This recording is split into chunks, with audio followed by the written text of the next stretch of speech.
While working in a research team as an undergraduate researcher, you may find yourself being mentored by another student, a graduate student, a postdoctoral professional, a faculty member, or a research staff member.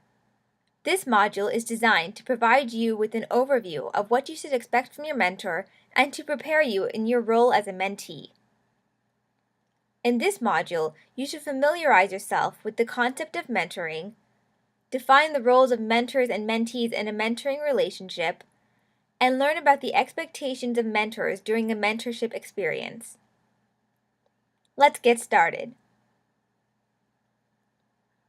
Let's start with looking at the definitions of mentoring. This will help you to understand the roles of mentors, the people facilitating the mentoring relationship, and mentees, the people who are receiving mentoring within a mentoring relationship. The Oxford School of Coaching and Mentoring defines mentoring as mentoring is to support and encourage people to manage their own learning so that they may maximize their potential, develop their skills, improve their performance, and become the person they want to be. It can also be defined as a professional relationship in which an experienced person, the mentor, assists another, the mentee, in developing specific skills and knowledge that will enhance the less experienced person's professional and personal growth.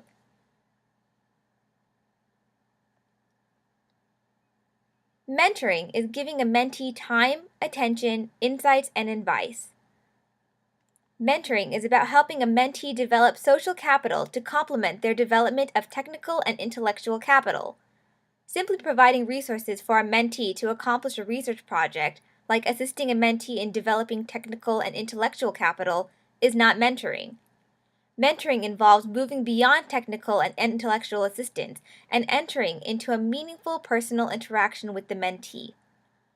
This definition and explanations of various aspects of mentoring provides an overview of what you might expect from your mentors during your undergraduate research experience. A mentor's job is to provide advice and guidance and point a mentee in the right direction when needed. A mentee is a self-motivated individual seeking to continuously promote personal development. A mentee recognizes personal strengths and weaknesses and actively seeks methods for personal growth. A successful mentoring relationship not only depends on the characteristics of the mentor, but also on the characteristics of the mentee. An ideal mentee is one who is eager to learn, is a team player, is patient, is not afraid of risks, and has a positive attitude. As an undergraduate researcher, you will need to ask your mentor for help and advice. This advice may relate to personal or professional issues. Both parties may want to determine the extent to which personal issues are addressed within the mentoring relationship. The following points will help you in your role as a mentee. Become familiar with the research material, your research team, and the day-to-day functioning of the team. Get acquainted with your mentor. Ask your mentor questions that will help you to adjust to your new work environment. These questions may relate to the lab that you will be working in or the people with whom you will be working. If you need guidance about a particular work matter, do your own research before approaching your mentor. Look through lab manuals or search online to determine if answers have already been presented to the issues that you are facing or to the questions that you have. This shows the mentor that you are proactive, resourceful, and genuinely invested in solving the problem. As a mentee, you will rely on the guidance of your mentor during the first 2 or 3 weeks of your research experience. During this time, do not feel overwhelmed. Remember to ask your mentor and colleagues for any help and advice you need so that you can begin your experience in a positive manner and feel confident about your first days as a researcher.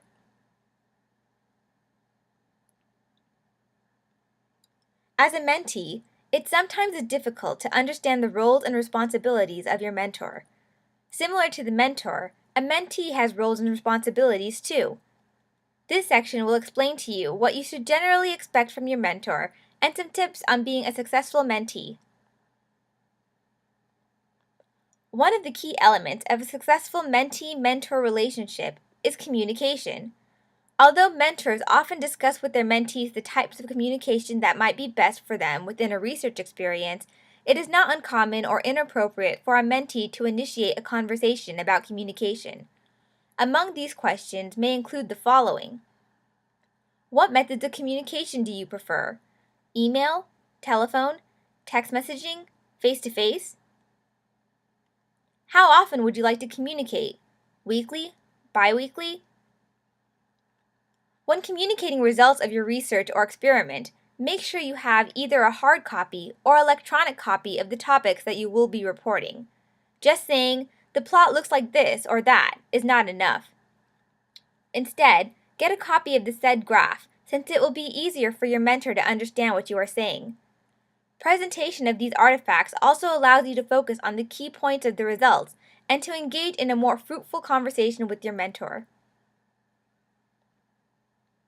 The following are recommendations of when to use a specific type of communication.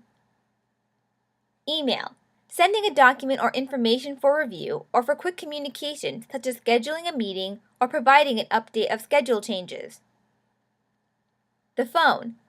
Clarification to follow up on previous discussions or emails, or in cases where a difficult issue needs to be resolved and time is of the essence. Face-to-face meetings. This type of interaction is always preferred, as it provides an opportunity for sharing details and having meaningful discussions, as well as additional follow-up conversations. It should be noted that these are just recommendations and not a set of rules for communication. As a mentee, you will need to exercise good judgment on the best mode of communication with your mentor. If a type of communication is not working, identify what the challenges are and ask for clarification from your mentor about possible ways to improve communication.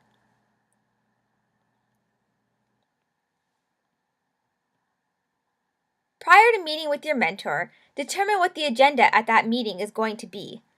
If the mentor initiates the meeting, you may not have a specific agenda prepared. It is important, however, to take notes of issues that the mentor is presenting so that you can follow up with those items after the meeting. If you are requesting a meeting with your mentor, it is your responsibility to create agenda items that will address points that you need guidance on for that meeting. You might even send the agenda prior to the meeting so that the mentor can think about your issues and can review any papers or documents that you would like to present to him or her during that meeting. It is also a good idea to have any necessary materials at hand during the meeting. Asking appropriate questions to your mentor is always an essential part of being a mentee. Usually, no question is considered a bad question, especially if the question cannot be answered through standard literature searches or inquiries. The way a question is worded and posed, however, makes a difference in how the question is perceived and responded to by your mentor. Questions should be straightforward so that the mentor knows what you are seeking within a response. If a mentor's response does not answer your question, consider rephrasing the question until the mentor's response is clear. You should never leave a meeting without a clear sense of direction or understanding about a topic that you wanted to address within the meeting. For example, saying, "I just don't understand this problem at all. Where do I start?" does not provide details to your mentor about specifics of a problem that are not clear to you, and does not demonstrate that you have made an effort to identify possible solutions. Consider rephrasing the question as follows. I read the 2 articles that you gave me to read, and what I currently understand is photosynthesis involves the harvesting of solar energy. However, I am still not sure on how to get started on the analysis of enzyme activity in the plants you asked me to do next. Is there something that I'm missing from my reading of the 2 articles?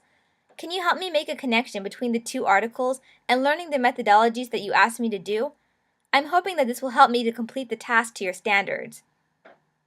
The latter example informs your mentor where you are stuck and gives him or her an idea of the type of explanation and discussion that you will need to have in order for you to continue your research. It also shows the mentor that you have made a concerted effort to define the problem and an appropriate research solution. At this point, you should know more about the concept of mentoring, defining the roles of mentors and mentees in a mentoring relationship, and learning about the expectations of mentors during a mentorship experience. If you need more information about mentoring, various resources are available in the Purdue University libraries, bookstores, and online, as well as from your graduate mentors and professors.